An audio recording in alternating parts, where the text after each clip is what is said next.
Good morning, everyone. Just want to look at a few thoughts from Psalm 123. It goes like this: Unto thee I lift up mine eyes, O thou that dwellest in the heavens. Behold, as the eyes of the servants look into the hand of their master, and as the eyes of a maiden unto the hand of her mistress, so our eyes wait upon the Lord our God, until that he have mercy upon us. Have mercy upon us, O Lord. Have mercy upon us, for we are exceedingly filled with contempt. Our soul is exceedingly filled with the scorning of those that are at ease, and with the contempt of the proud that he knows. Look, from the very outset, the psalmist has his focus and his confidence 100% in God. Unto thee I lift up mine eyes, O thou that dwellest in the heavens. Or some versions render, O thou that is in the throne in heaven.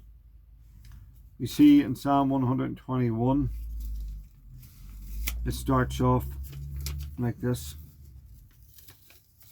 It says these words: I will lift up mine eyes unto the hills, from whence cometh my help. The psalmist looks to the hills. In Psalm 122, he says these words at the start of the psalm: I was glad when they said unto me, let us go into the house of the Lord. And then he's looking, in Psalm 123, he's looking unto the heavens. He's looking to the God of the hills. He's looking in the house of God, and then he's looking to the throne of God. Let us put our confidence again. Let us fix our eyes on Jesus. As Hebrews says, fix our eyes on Jesus, who is the author and the finisher of our faith. Verse 2, he says these words in verse 2: Behold, as the eye of a servant look unto the hand of their masters.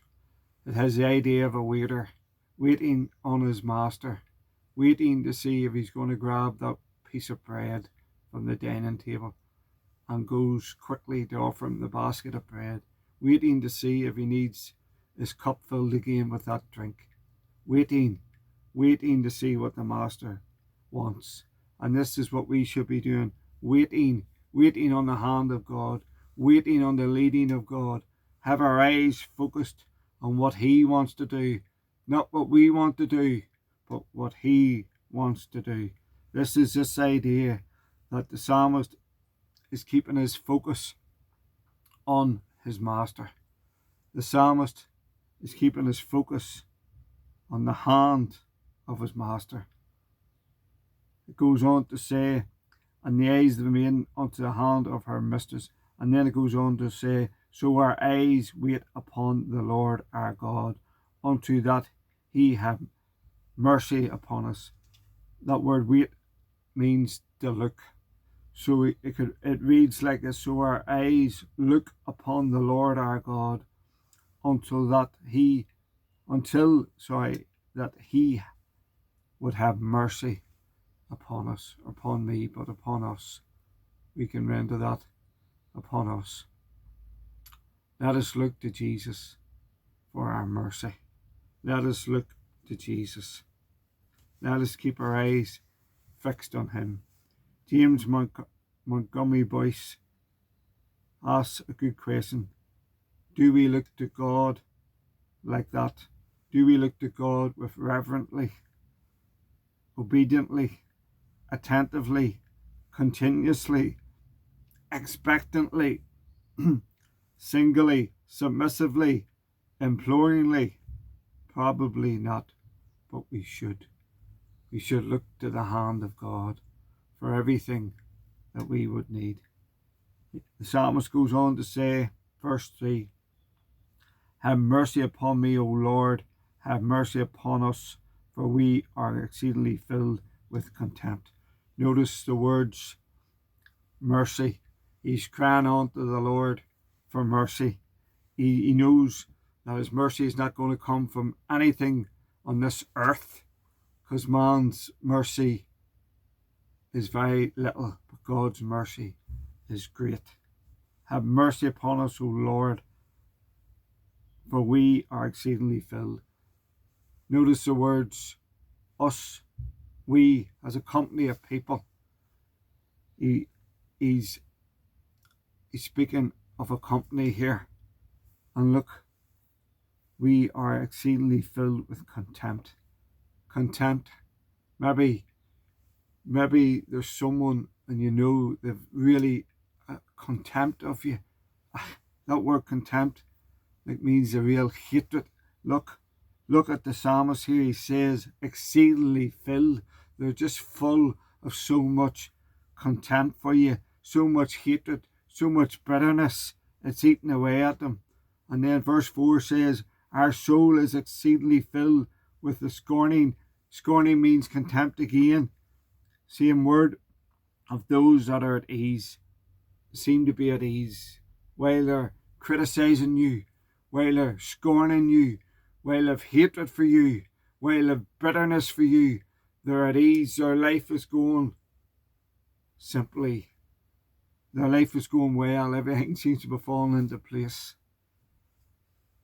But look, he says those that are at ease and with the contempt of the proud. We know that these people are proud. The Bible says that pride comes before the fall. It comes before the fall. Exodus 14:14 says that the Lord will fight for you and you shall hold your peace. So don't be looking for man's approval.